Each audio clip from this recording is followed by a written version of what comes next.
Hey guys, so I'm going to do a video about chapters 21 and 22 first, and then tomorrow I'll have a video about 23 and 24 because 21 and 22 are really setting up for the climax of the whole story, and Hawthorne is really building up the action to get to the climax. So chapter 21 starts called the New England Holiday. So remember we're in Massachusetts and they're celebrating. They're celebrating. For what purpose? It's because they have a new governor who's going to be installed, right? And Hester is seen in her very drab, Hawthorne calls it coarse gray cloth. And interestingly, it causes her to fade personally out of sight and outline, while again, the Scarlet Letter brought her back from this twilight indistinctness and revealed her under the moral aspect of its own illumination. And so Hester's trying not to be noticed in town, and she's, wearing these muted colors and she's toning down her beauty and she looks, not very appealing anymore. But the Scarlet Letter keeps on revealing who she is and her sin and guilt and shame.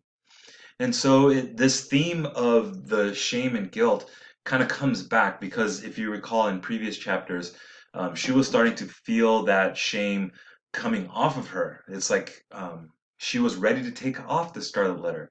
And in fact, we'll see in this chapter as well, people are highly considering letting her take it off, but she still feels that sin and shame, and it's still there. It's not completely gone, and Hawthorne's reminding us of that. And it really goes into this in the third paragraph of chapter 21, where you see a few sentences in. It says, "Such a spiritual seer might have conceived that after sustaining the gaze of the multitude through 7 miserable years as a necessity, a penance, and something which it was a stern religion to endure, she now, for one last time more, encountered it freely and voluntarily, in order to convert what had so long been agony into a kind of triumph.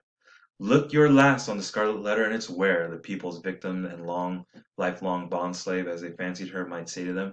Yet a little while, and she will be beyond your reach. A few hours longer, and the deep mysterious ocean will quench and hide for ever the symbol which ye have caused to burn upon her bosom."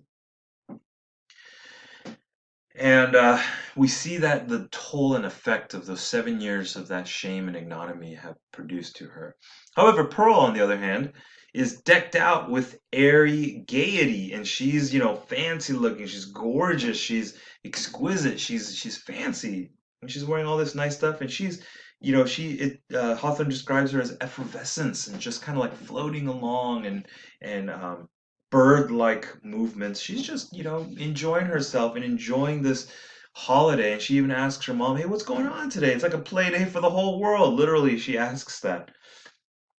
And Hester reminds her that it's a gathering to celebrate a new governor. And he says, "A new man is beginning to rule over them, and so as has been the custom of mankind ever since the nation was first gathered."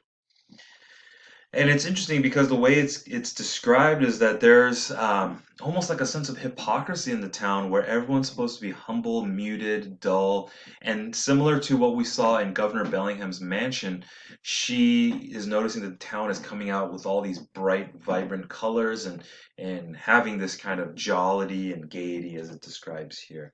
And it's called the unwanted jollity. And whatever mirth and public joy they deemed allowable to human infirmity, in this moment, this single holiday, they let it out. It's almost like they know it's inevitable for humans to express themselves this way, but they only allow it one day out of the entire year. Um, and he goes and he juxtaposes the Puritans living in the colony now with the their forefathers, the people in England who used to have um, this kind of joy, but now all such professors of the several branches of jocularity would have been sternly repressed, not only by the rigid discipline of law, but by the general sentiment which gives law its vitality. And so this just the way the culture is, it represses jocularity or joyfulness. And interestingly, as the story continues, as the chapter continues, he describes two group of people that bring about this kind of diversity to the people who have gathered here today. He talks about a party of Indians or Native Americans and mariners. And those were the people who were kind of outcasted in society. The Native Americans were seen as savages and people who worshipped nature and did not believe in their God.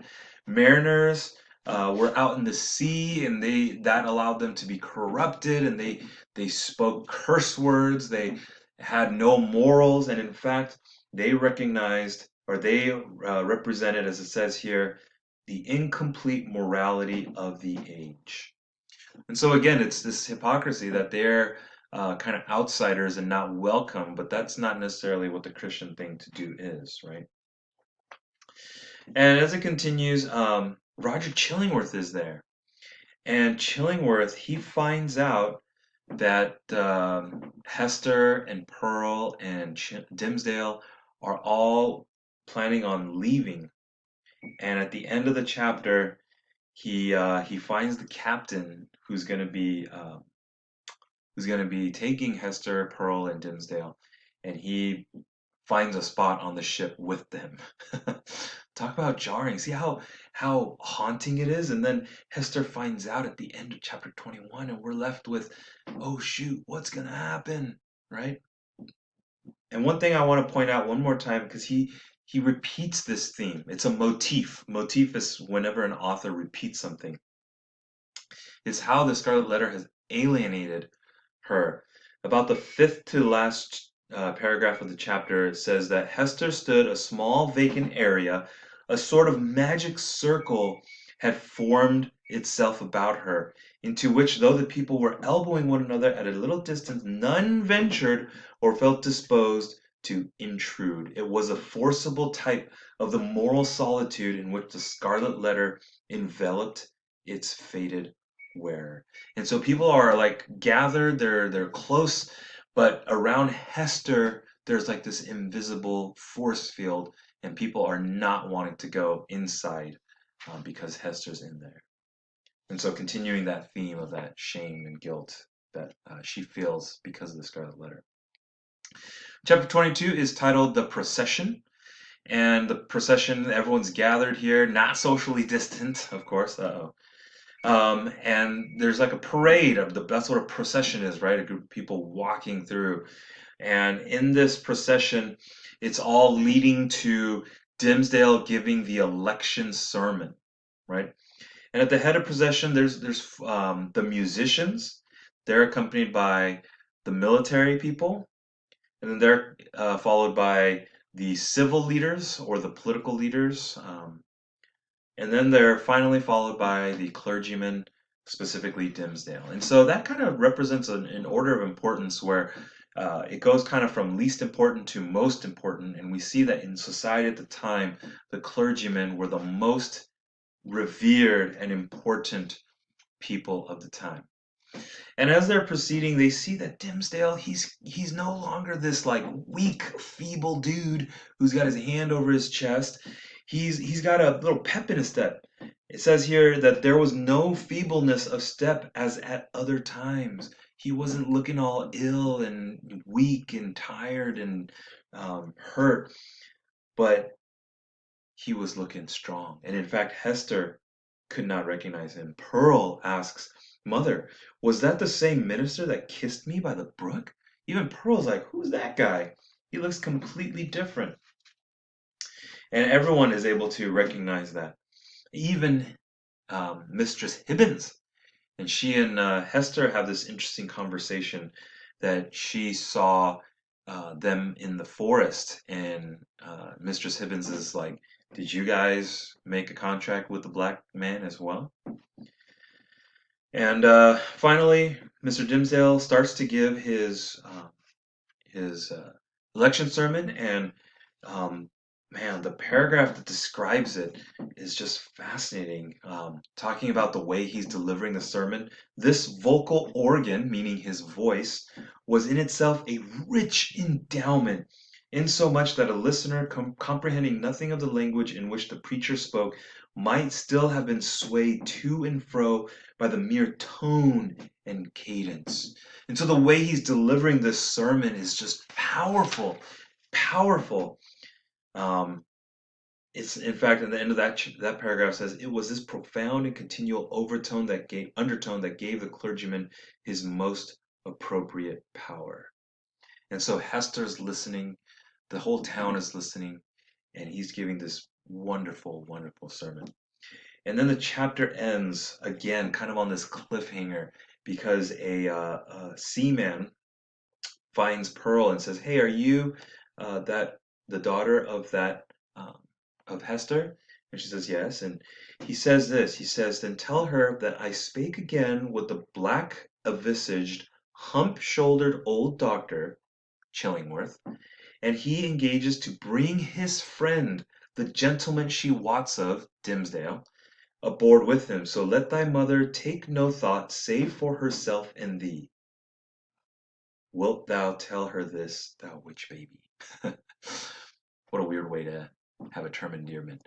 But he's basically saying Chillingworth, who's going to come on board with you guys, will bring Dimmesdale aboard with him, so you and Hester only need to worry about yourselves.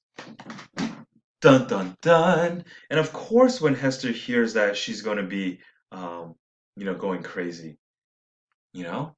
And so that's how the chapter ends. But before that, again, and he Hawthorne has this parallel way of doing it, because that kind of cliffhanger occurred in chapter 21, as we just talked about. But right before that cliffhanger, these Hawthorne describes the Indians, the mariners, and here again he does the same thing about the third to last paragraph.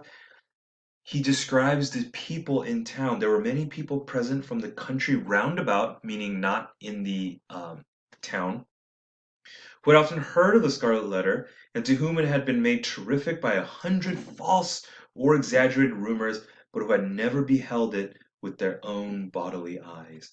These, after exhausting other modes of amusement, now thronged about Hester Prynne with rude and boorish intrusiveness. And so these people, they've all heard of the Scarlet Letter, and they all look at it. And even the sailors and the Indians and the other inhabitants of the town, they're looking at her and gazing at her in her Scarlet Letter, bringing again that feeling of shame. And that kind of probably prompts her more to want to leave and start a new life with Dimmesdale. Um, so that's how the chapter ends, 22 ends, and we're getting to the climax, and it's like, what's gonna happen? Chillingworth, he knows that they're leaving, so what is he gonna do? What's gonna happen with Dimmesdale? Is he revitalized? How come he's got all this energy again? What's gonna happen? Will they all go and live happily ever after? Stay tuned, guys.